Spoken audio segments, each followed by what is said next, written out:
if you do fly away to somewhere exotic, one of the things that you need to test undoubtedly is the suntan lotion. When you look on the label of the suntan lotion, you can always experiment this with children. Shh, because the children jump up and down when you put it on.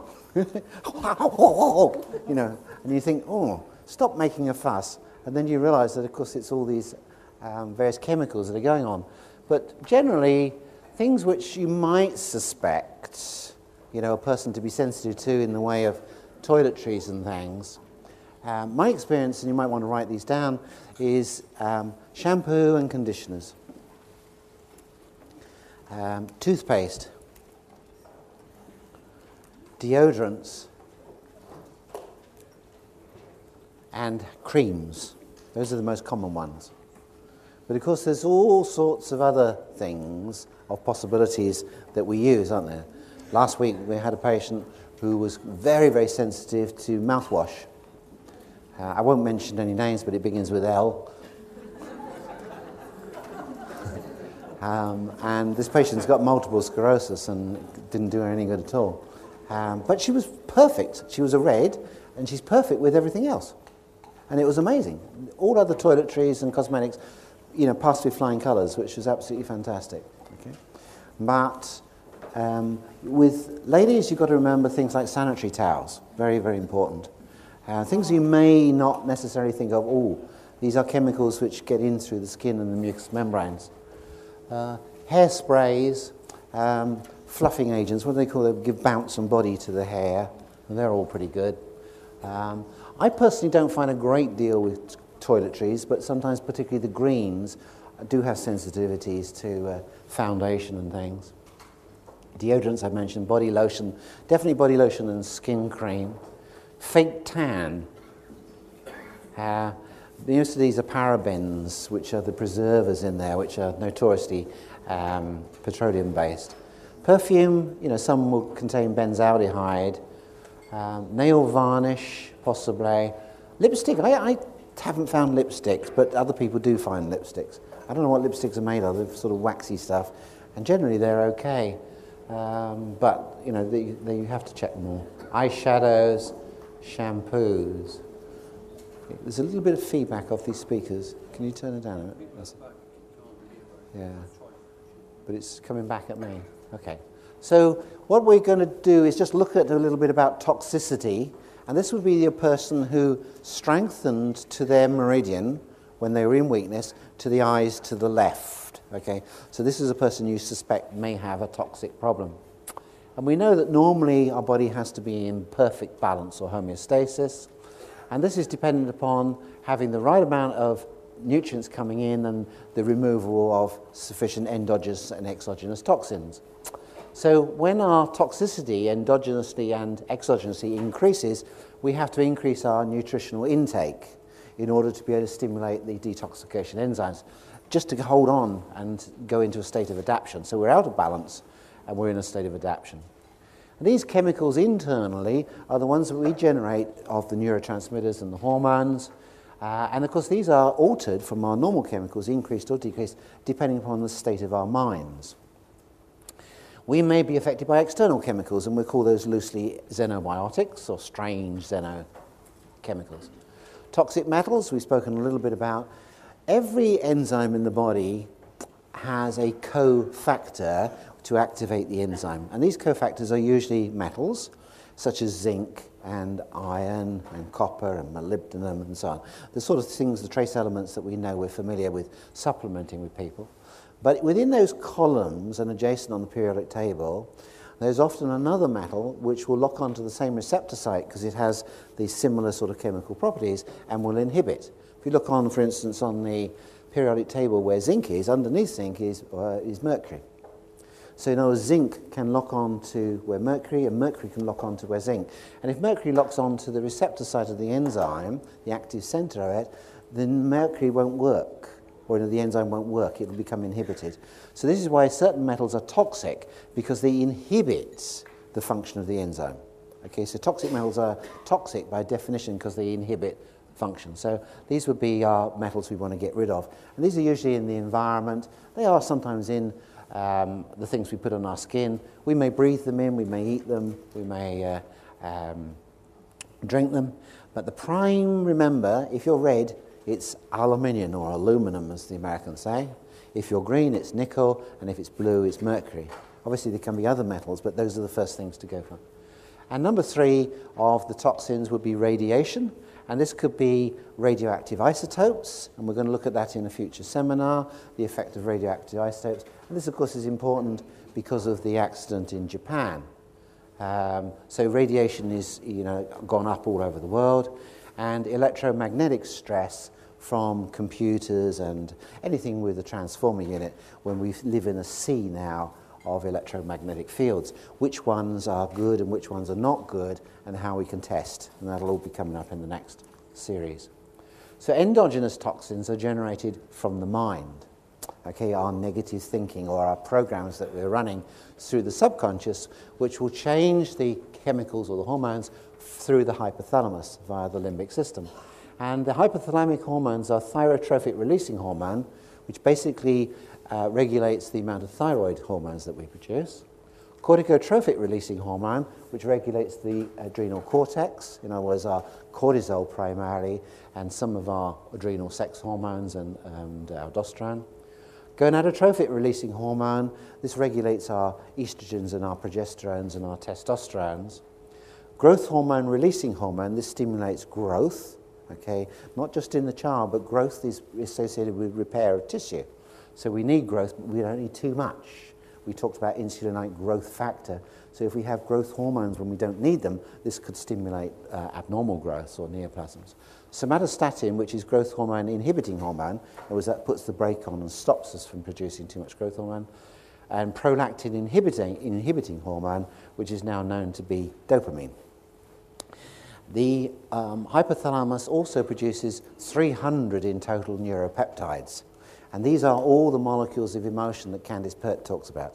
So when we talk about, we're going to do the module in June on neurotransmitters and the one in March on hormones, we'll be looking at that link between the mind and exactly how it works within the body. So it's fascinating to know, as I gave you a brief introduction, that anger is always associated with a high level of corticotrophic releasing hormone. So this increases the cortisol and increases the other hormones in that particular pathway. Particularly, it increases estrogen. And when you get high levels of estrogen, particularly the metabolic breakdown products of estrogen, these can be pro-malignant. So external toxins are what we eat, what we drink, what we breathe, what we put on our skin, electromagnetic pollution, and harmful solar wavelengths. This is the ultraviolet B. So this is the person, most Irish people are blue. Okay, they've got pale skins, haven't they? Little people, they're just, no offence, but that's the biological type, isn't it? Pale, ginger hair. They go out, head straight down to Mallorca for 2 weeks in the sun. 2 days later, they're in bed, red as a beetroot, in agony, absolutely in agony. This is going to do no end of solar damage and harm to them, as they have to learn the hard way. So identifying the priority meridian imbalance with endocrine tissue extract as the reference or hormone disruptor, which is what we did here, via cross-check all the beginning and ending points. So we did that with you. What we did is we put the testes on in that case, and we found it was the small intestine. So it'll always be the same meridian. But remember, it's through all 3 aspects of you, the body, mind, and the spirit, will be associated with the small intestine. And the emotion associated with the small intestine is lazy.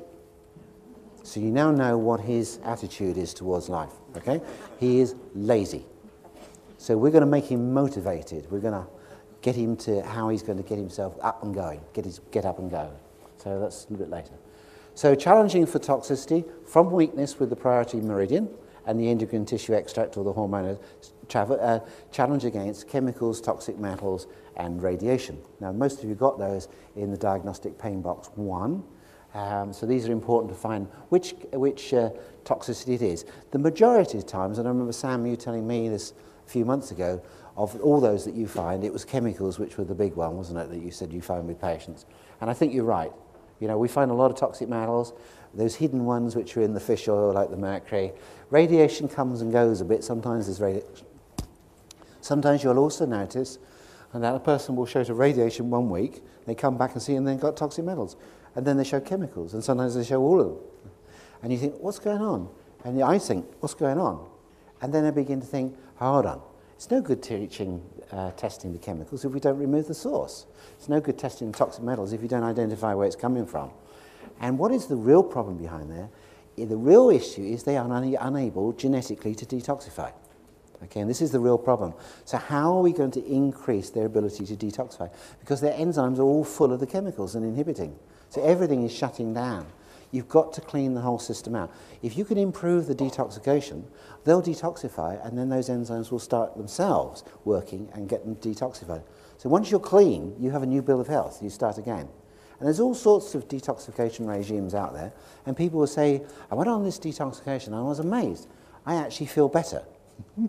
Did all this regime, and not just my physical body was better, my energy's better, but I feel better in myself. I've lost that depression, that heavy feeling. And you think, well, why is that? And of course, they got rid of a lot of their metals and their chemicals and things. But you've got to tidy up your lifestyle while you do it. Now, some of the popular ones for detoxification are herbs. And I'm going to give you some of the culinary herbs, because the therapeutic ones are largely restricted, but there's no restriction to you buying a culinary herb or prescribing this to your patient. And these can work in many ways. Herbs can work from a medicinal point of view. They have medicines, they have certain nutrients within them, but they also have frequencies, now that we know that everything is energy. So they can have effects on the mind. And we're going to look at herbal remedies that you might want to prescribe for unconscious emotions a little bit later on. So we know that one of the best things for detoxifying chemicals in the system is rosemary. Wonderful herb. For getting toxic metals out of the system is coriander. And this is the green coriander. Okay? Coriander seed we look at as a spice, but green coriander, otherwise known as cilantro in America, it's called, but we call it green coriander. Wonderful at removing toxic metals. But you have to be careful not to chew it if you've got amalgams, because it will help to take mercury out.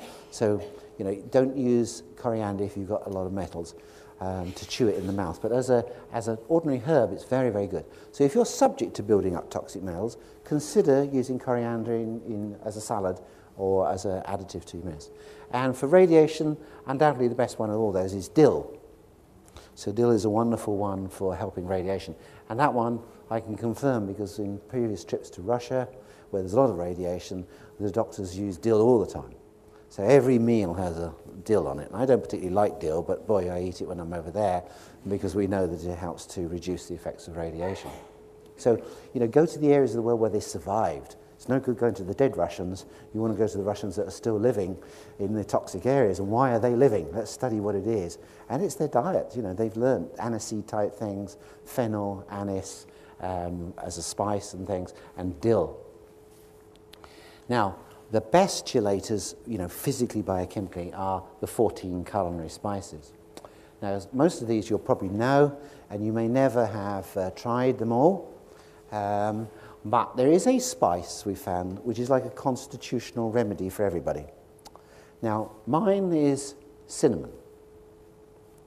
Cinnamon, yeah. Cinnamon is mine.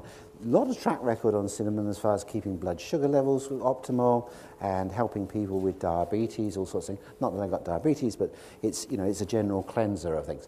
But I do periodically, because of my trips to Russia, get radiation. And sometimes I get rid of it all and I feel wonderful, and then lo and behold, it sort of comes back again. And there's a certain element of background radiation in wherever we are, comes and goes, particularly in southern England where there's chalk, and to the west where there's granite. So sometimes I need other things, and I need ginger sometimes. And I'm always pleased when I have ginger. As a man, it's always very good when you take ginger. So I didn't describe it anymore there. Okay. Chili, on the other hand, can be too much on there. So ginger. Now, sometimes I need paprika, and this is my paprika or cayenne is my hottest spice that I sometimes show up to, but I always show up to the cinnamon. Sometimes if I've got an infection or I've got a toxicity, you may need to add something else in. Now, 30-something years ago, when I lived in Winchester, on a Monday we used to treat ourselves to an Indian takeaway. And eventually this chap who ran the restaurant said, we got talking, he said, what do you do? And I said, I'm an osteopath. And he said, do you ever use spices for treating people? I So I said, no, why? And he said, well, if you've got flu, he said, I'll make you a curry. And I said, oh, what will you put in it? And he reeled off these different spices. And that information stayed dormant in there for 30-something years. And then something broke through, and I thought, let's have a look back. Let's really look at these spices. Not only do they help with detoxification, but they increase. And when we tested it, it was increasing very much the ability to detoxify. This is where they are. So everything is related to toxic buildup. So when we have a toxic buildup, we decrease our immune system. The immune system, the white cells can't work properly. So if you detoxify the system can work. Most of the time you find that when people got immune problems, there's nothing wrong with the immune system, it just can't get in there, it doesn't work. Because the cell membranes, when you think about it, are all covered with this rubbish. And this is the real problem, that they can't get in, the messages can't get in and out of the cell membranes. So these things act like detergents, if you like, they clean up, they're cleaning, they're cleansing. But you know, vitamin C is a pretty powerful antioxidant, and they look at acai berries and all these other things. These are thousands of times less antioxidant capacity, thousands of times less when you look at the figures, than spices. Spices are the finest antioxidants there are, and top of the charts of them all is which one? Which, allspice? No, no. Allspice is actually pimento, it's only one spice, although it's called allspice, yeah. Turmeric? No, turmeric is up there, but no, believe it or not, no, not cayenne. No, I'll give you a clue. Cloves, yeah. Cloves are top of the charts, way above everything else. Cloves. And of course, having an apple with some cloves in there is not the same, because they will come straight out the other end, okay? Even a powder doesn't. The only way to get the active ingredients from a culinary spice is in alcohol. Okay, they need to be steeped in alcohol as a tincture, or made up usually at 10%. You can use other solvents, but other solvents are rather detrimental, things like toluene. A pharmacist professor said, what do you want to do? I said, I'm a bit worried about alcohol. He said, why? So I said that, I didn't say that blue people were sensitive to alcohol, but I said that some people are sensitive. He said, yeah, you're quite right. And we talked about toluene, and I thought, no. And he mentions these other chemicals, and hydrogen peroxide. He said, excellent. He said, they probably all get tummy ache afterwards of taking the peroxide. I said, well, it bubbles off as oxygen. He said, well, not all of it, and so on. So he said, why don't you just use alcohol and then tell them to put it into hot water? And that's what I've been doing since. I used to drink a lot of coffee, and I used to get, periodically, I'd get headaches and high blood pressure, periodically, not often, but then I'd say, I could hear thump, thump, thump. I thought, I've got to stop drinking coffee. So I substituted that in my spices, and all you do is have a glass of hot water, or a mug of hot water, and put your liberal dose of your spices in, okay? And I've hardly touched a coffee since. It's amazing. I'd really look forward to those drinks, and I have it 3 times a day. Okay, what is my spice or my mixture of spices? And when you start getting into this habit, you really miss it if you don't have it. So once you found out what is your constitutional spice or what you might need at a particular time, you really feel so much better because it's cleansing. And all you do is you just put them into hot water. But it must be boiling water to begin with if you want to get rid of the alcohol. Every bit of alcohol has a boiling point of 70 degrees centigrade. So you're pretty certain if you put it into 100 degrees centigrade or 95, it will have gone. Okay, so there's no need to worry about blue people, they can take it straight away. Okay, so put it in there and just let it cool. If you put it in hot water first of all, then you can add a little bit of cold water if you're in a rush and you want to drink it quickly. All right, but it's the finest way to take the spice is as a natural, we call it a natural, it is a natural food flavouring. Okay, it's not a tincture, it's something you put into your cake mix. Okay, so you take some from the bottles that you have over there, put it in the hot water? Yes. Yes, but all you've got to do is measure how many drops. We put a drop around because the natural food flavourings are for putting into water to make flavours, to make a tea. Tea is a natural food that we take in our beverage, and you can put it into your cake mix. Okay, so you can take 3 drops, 4 drops of tea as a flavour to your food. And people use this into their flavours, they flavour their stews and everything else. And it's a nice way to do it, just like you did with the oils, you put it to your food and just add it. And you can do it in different ways. But it's a wonderful way of, as I say, detoxifying, but also it detoxifies and upregulates the immune system. And some of these are what are called heating spices. They're hot, and they will increase your metabolic rate. Chili, for instance, is top of the charts as far as the spice that tends to increase the metabolic rate. Ginger, again, favourite, and paprika and cayenne. These are all heating ones. You feel hot. It gets you a bit of a sweat after you've taken them, and that's good. You know you're actually sweating something out, which is you detoxifying and increasing your immune response. So again, we put them into Miron glass. Absolutely perfect. And this allows you then not only to charge this up because of the sunlight increases the potency of it, but now you can put into this whatever you want. So if you're into homeopathics, then you put this into your simulator and add in your different things that you want, your remedies into it. Okay? You can put your emotional remedies into that. Because it's alcohol water, it'll hold the remedy very, very well. But you can boost it by putting it in the sun. Okay? You boost, as I say, homeopathic potency. The power of that has been shown by Miron glass to double its potency, simply by allowing that light to come through into the bottle. So this is nice because these can go into a simulator and then they can be simulated into that whatever detoxification what you want, or the treatments for infectious diseases, just as you would have done with herbal tinctures, you know, before the EU managed to ban them. There's always ways around problems. It just makes you think, you know, it wasn't a bad thing when they banned them because it's made us think laterally, and we come up with better remedies. And these tests now, particularly with the Miron glass, much better than what we've done before. Okay, so you test how many drops the person would yes, you see how many drops. I'll show you how you do the testing. Test 1 drop, do they strengthen 2 drops, and so on. And there's, with the art of, you know, how many a person requires in their health and things, is when to take it. You know, personally, we find most of the time it's 3 times a day, and to take it before meals or to take it in between. But at the times, you must take it at the times that the body indicates. And usually that's around the meal time. So they make natural flavourings for foods. So you can add these to your food, or you can take them as a tea. Very, very pleasant. When we have the tea break, which we'd never bought tea for you here, we should have just ordered hot water and everybody have their spice. You won't go back to tea or coffee. Well, there's no harm in it occasionally, but they work out. So there's an example of the fenugreek. So we do all 14 of them as natural food flavours.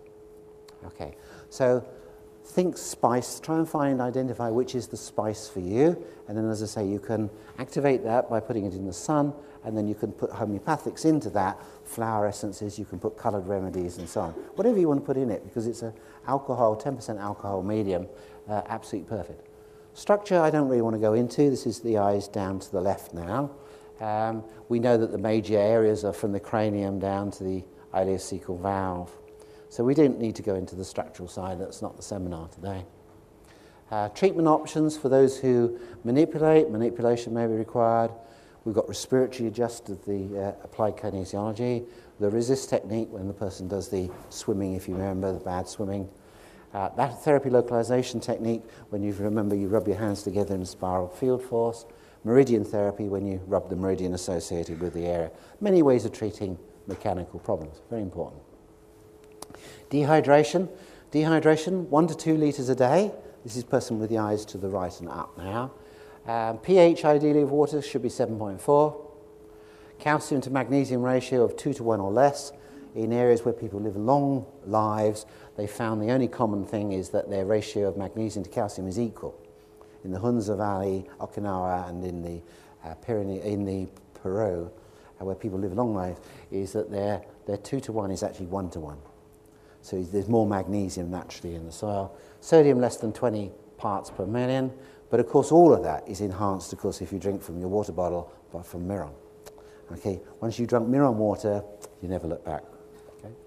So there's the 2 bottles, the wine bottle and the water bottle, which we're very, looking really forward to very much. These arriving this week. Can't wait. Exercise can be aerobic or anaerobic. There's different ways of testing for this by the speed of the contraction. Again, this is more to do with fitness, which is a different seminar. Allergy or intolerance. We've talked about colours. So we know that wheat, which is a major part of people's input, is, with red people, is not good news. If you have to have wheat, you can usually tolerate more durum wheat, which makes pasta and pizzas, rather than actually particularly wholemeal. Wholemeal with spelt is pretty deadly for a red person. It literally erodes off the brush borders of the gut. So this is, can be very serious. So it's much better to, generally red people shouldn't eat much wheat overall. Blue people shouldn't touch lactose. Remember, it's lactose, otherwise they get bloating and wind and diarrhea and all sorts of things. So a true allergy is an immunoglobulin or protein response, and the body reacts by producing antibodies just as it would with an infection. So we get changes in the immunoglobulin A, E, IgG, and IgM. So this is a true allergy. I talked earlier this morning about a true allergy to peanut is to the protein of peanuts, not to the oil. But again, you must be very careful not to prescribe anything containing or may contain peanuts or nut residues to people who are very, allergic to nuts. Food intolerance is usually a glycoprotein or a lectin reaction to the sugar protein on the surface of the cells. So again, allergy intolerance is something you've eaten, it could be something you've drunk, something you've inhaled, and it can be to something you put on the skin, literally an allergic reaction, which is pretty fast if you put a skin cream on or some compound on the skin and you've got a true allergic reaction. Infections. So we've done now eyes to the right and down is the food intolerance. So some people, Jonathan Wright, for instance, reckons that what we eat is 50% of what the ill health is. So people's symptoms, 50% of the symptoms are what they're eating. So it's probably true, really. We don't eat enough vegetables, do we? We don't eat 5 a day is really just for starters, isn't it, really? We don't eat enough of the right foods. We eat too much of the wrong foods. We talked this morning about the wrong fats and oils. And, how many people live out of the fridge and the freezer, don't they, these days, on convenience foods? And it's all trans fats and plastic stuff. Right, infections. Modern youngsters have lost the art of cooking, haven't they? Yeah, cooking is sort of an academic thing children have to do, and then you forget about it when you leave school. Okay, infections. Right, infections, bacteria, viruses, the 5 types of parasites, and fungi. So this is where we need our patient back. Okay, because remember what we suspected there is we might have had an infection.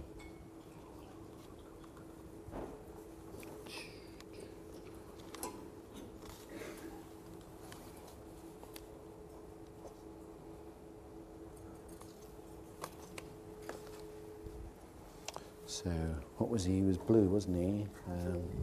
Blue.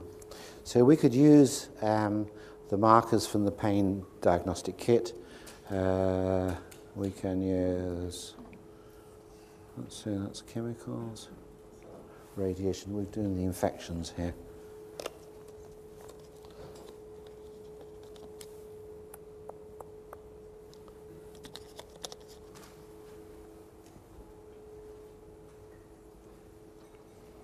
So we can work from strength. If we want to work from strength, we just put his complementary colour on.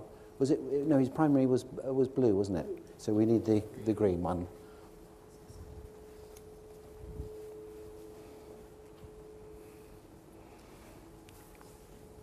So we try and keep with the vials, keep them around the umbilicus, anywhere in the midline.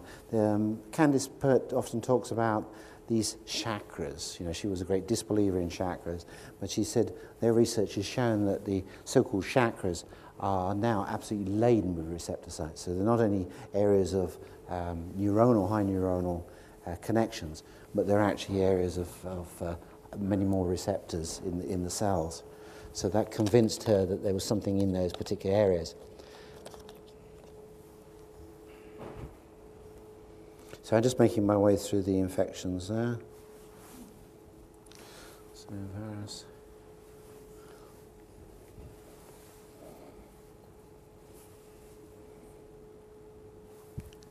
Acute virus.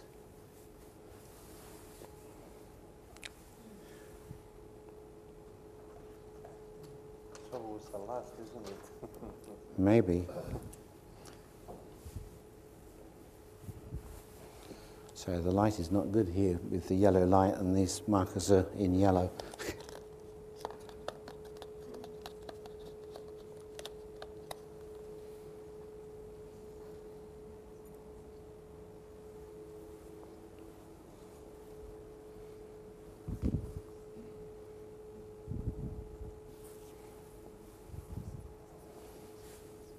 Oh. So we've got a nematode. Don't tell him. Come on. And they say, I've got a toad? Yeah, it's called nematode. So, now, the answer to that is send them down to the pharmacist or test them out for a pharmaceutical, something like Ovex or Pripsin. We'll usually sort it out fairly quickly. But let's see if we can do it naturally and how people would. And let's find his spice. So he's in weakness at the moment. Okay. So he doesn't want to go down the pharmaceutical route. So we're going to try some spices on him. So we're trying allspice. So what do you think he is? He's a spicy individual. He's Greek. Could be fenugreek. Often used for, in applied kinesiology, that was the thing for large intestines, and was the remedy for large intestine problems in the original sort of David Walther's book was fenugreek. So it's none of those. But it's fascinating finding the one, and generally the people say, oh, I like that. Beware one that they say, oh, I don't like that one. That's not the one. Because there's a sort of natural affinity to the one that does you good. Unfortunately, with parasites, they tend to be the hot ones generally. The bottom-burning ones. The other thing with the hot ones is, as a liquid, they don't tend to upset the gut, upset the tummy, the stomach, whereas with capsules and powders, they do. People say, oh, I can't eat a curry, hot curry, And if I take a capsule, it sticks to the side of my stomach and it burns in there. Whereas in liquids, in water, they tend to go through pretty quickly. So generally it's a less irritating way of taking it.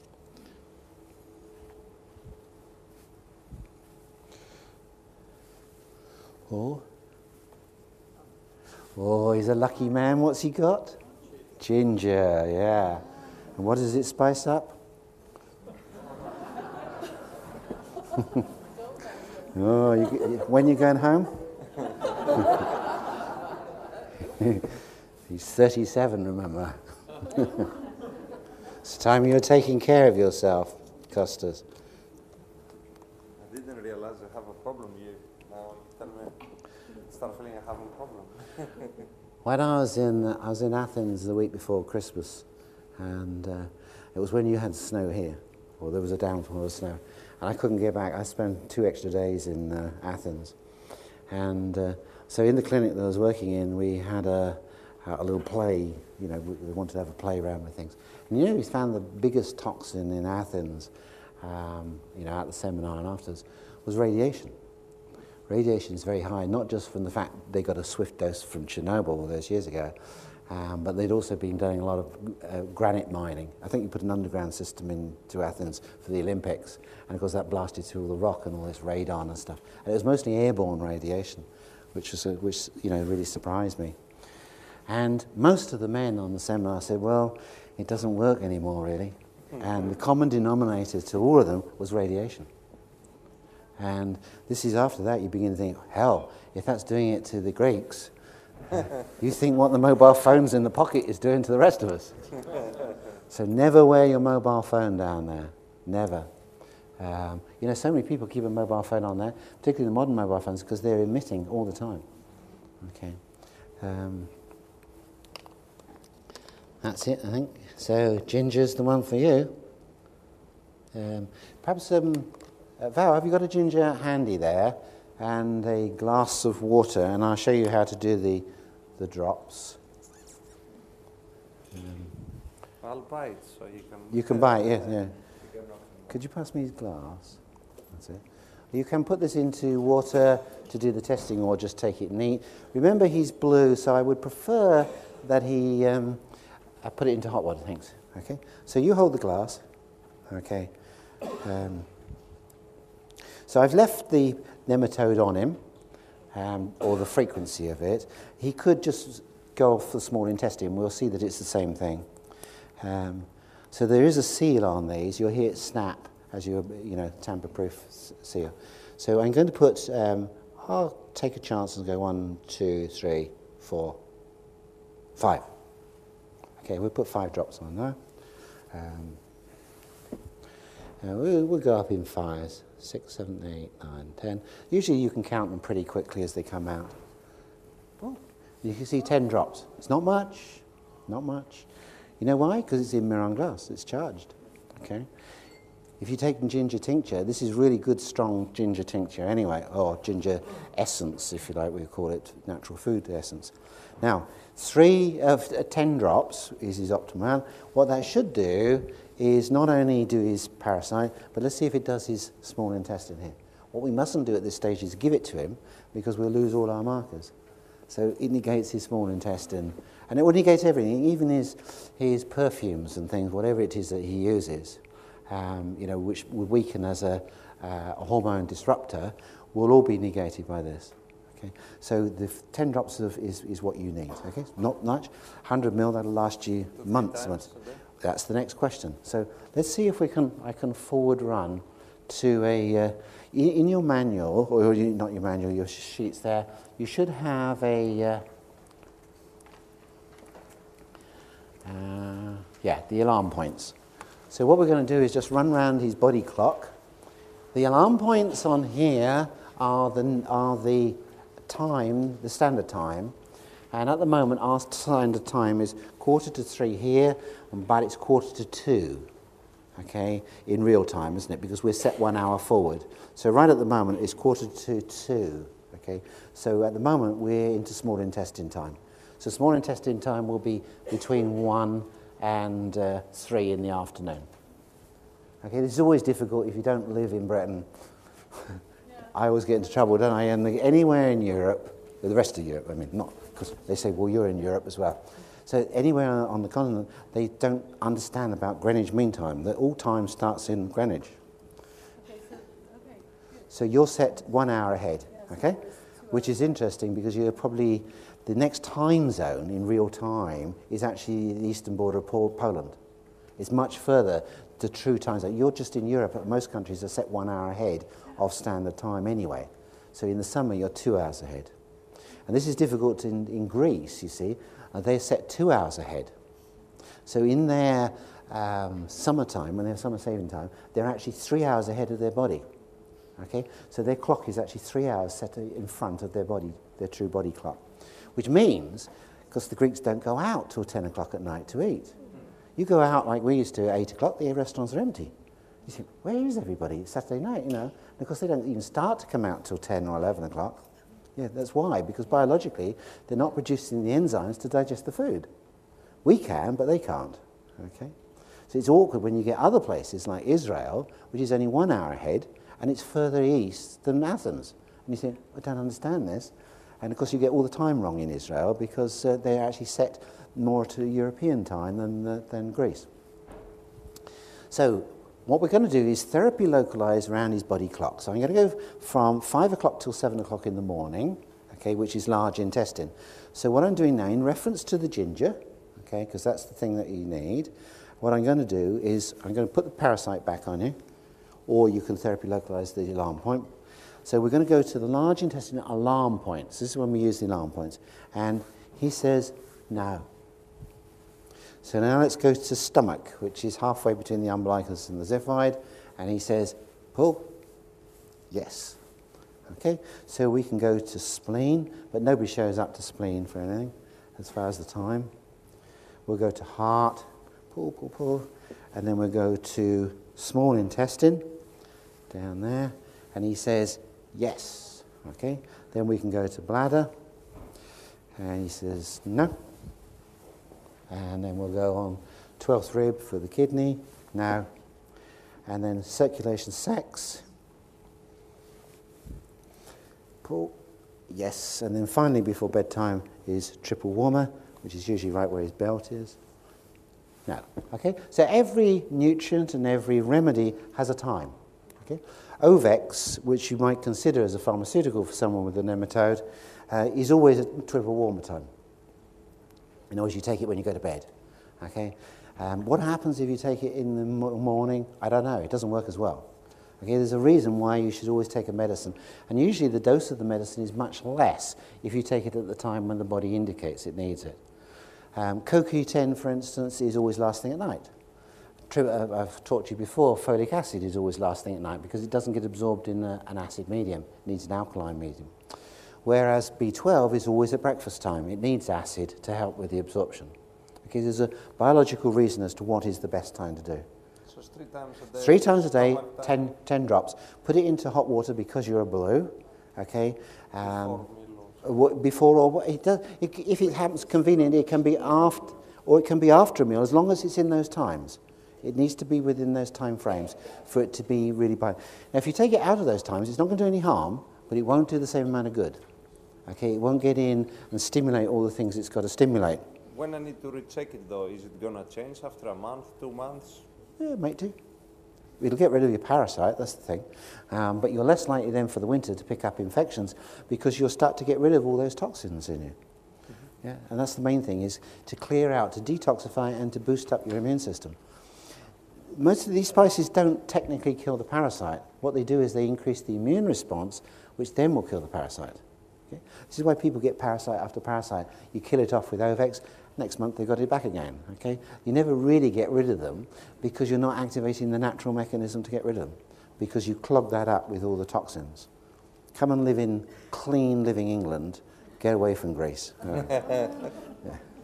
I live here, by the way. Oh, you do live here? Yeah.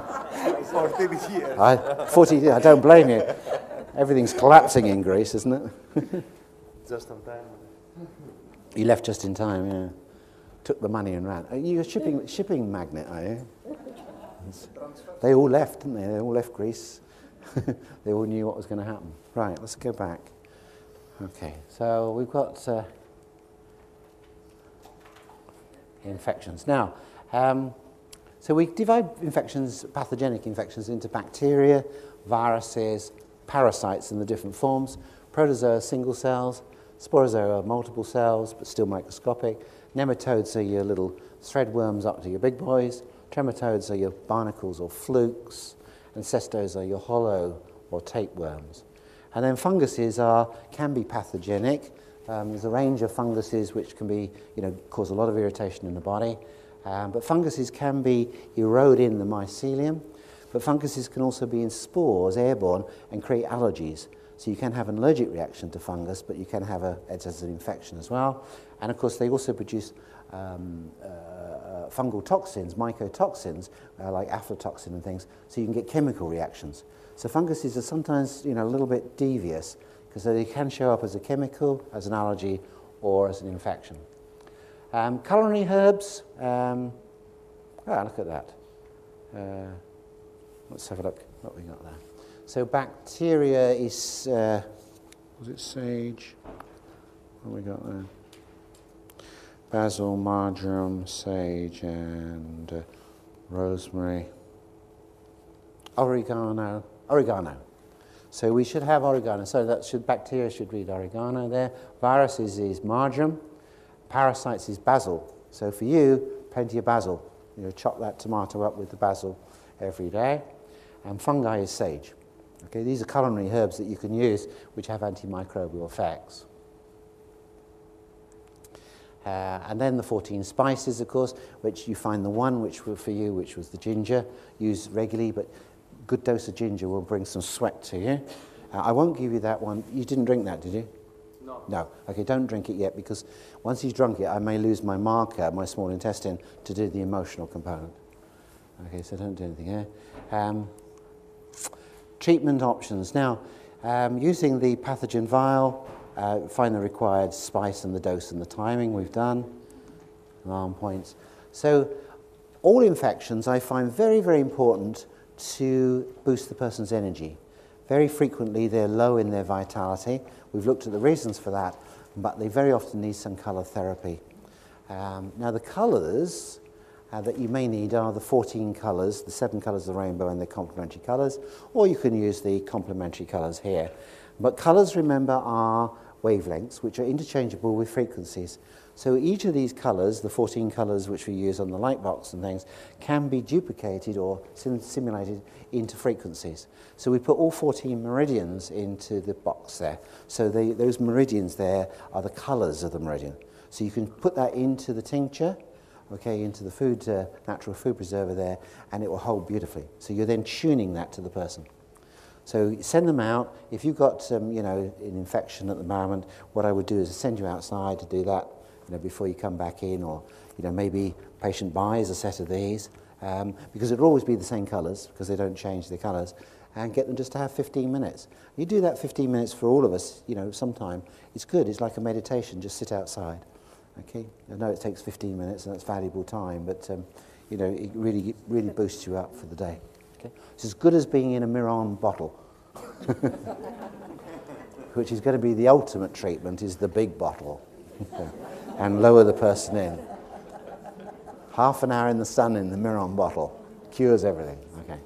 Energy, physical, biochemical energy, of course, is ATP, and many seminars we've done on, you know, glucose metabolism, like you know. But the key, always with energy, that's the eyes, left, right, the repeated muscle test, is going to be magnesium and the Bs, and possibly CoQ10. So if you think of nothing else with somebody and they're low in energy and you want to boost them up, think magnesium in its different forms, think the vitamin Bs, because it can be any of those vitamin Bs, as you can see, and think possibly CoQ10. So CoQ10 is a substance which should be made in the body naturally. So it's not really a nutrient that you get from your food, but as most of you know where it comes from now, it's actually from tobacco. So it is a food in a sense. So if you chew your tobacco like the Greeks do, Greeks, I believe, are the second biggest smokers in the world. Now, anybody know who the biggest smokers in the world are? Germany? No. Mexico? No. Cubans? No. Sorry? Chinese? No. Chinese are big, yeah. Italians? No. French? No. Interesting. No. You give in. Okay. Brazilians? No. The Israelis. Israelis are the biggest smokers in the world. Yes.